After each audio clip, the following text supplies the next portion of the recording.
Épître de Jude, chapitre 1er. Jude, serviteur de Jésus-Christ et frère de Jacques, à ceux qui ont été appelés, qui sont aimés en Dieu le Père et gardés pour Jésus-Christ. Que la miséricorde, la paix et la charité vous soient multipliées.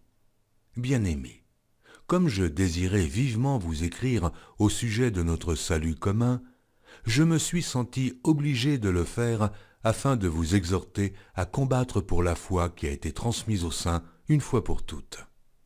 Car il s'est glissé parmi vous certains hommes dont la condamnation est écrite depuis longtemps, des impies qui changent la grâce de notre Dieu en dissolution et qui renient notre seul Maître et Seigneur Jésus-Christ.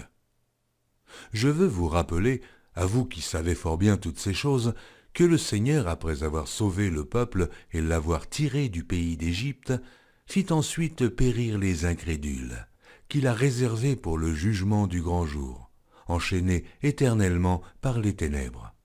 Les anges qui n'ont pas gardé leur dignité, mais qui ont abandonné leur propre demeure.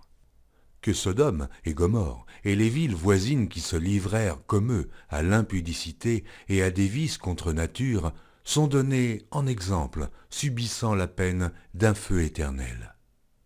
Malgré cela, ces hommes aussi, entraînés par leur rêverie, souillent pareillement leur chair, méprisent l'autorité et injurient les gloires. Or l'archange Michel, lorsqu'il contestait avec le diable et lui disputait le corps de Moïse, n'osa pas porter contre lui un jugement injurieux, mais il dit « Que le Seigneur te réprime ». Eux, au contraire, ils parlent d'une manière injurieuse de ce qu'ils ignorent, et ils se corrompent dans ce qu'ils savent, naturellement, comme les brutes. Malheur à eux, car ils ont suivi la voie de Caïn, ils se sont jetés pour un salaire dans l'égarement de Balaam, ils se sont perdus par la révolte de Corée. Ce sont des écueils dans vos agapes, faisant impudemment bonne chère, se repaissant eux-mêmes. Ce sont des nuées sans eau, poussées par les vents, des arbres d'automne sans fruits, 2 fois morts, déracinés, des vagues furieuses de la mer, rejetant l'écume de leur impureté, des astres errants auxquels l'obscurité des ténèbres est réservée pour l'éternité. C'est aussi pour eux qu'Enoch, le 7e depuis Adam, a prophétisé en ces termes. Voici, le Seigneur est venu avec ses saintes myriades, pour exercer un jugement contre tous, et pour faire rendre compte à tous les impies parmi eux de tous les actes d'impiété qu'ils ont commis et de toutes les paroles injurieuses qu'ont proférées contre lui des pécheurs impies.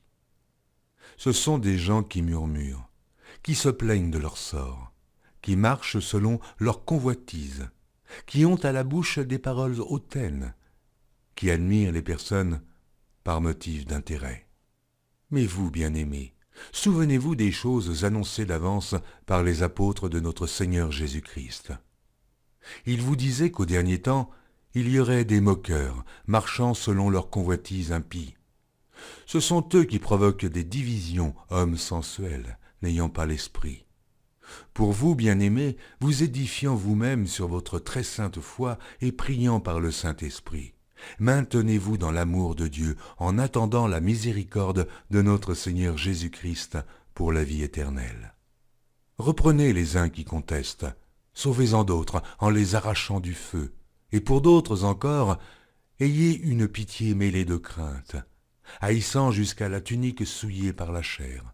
Or, à celui qui peut vous préserver de toute chute et vous faire paraître devant sa gloire irrépréhensible et dans l'allégresse, à Dieu seul, notre Sauveur, par Jésus-Christ notre Seigneur, soit gloire, majesté, force et puissance, dès avant tous les temps et maintenant, et dans tous les siècles. Amen.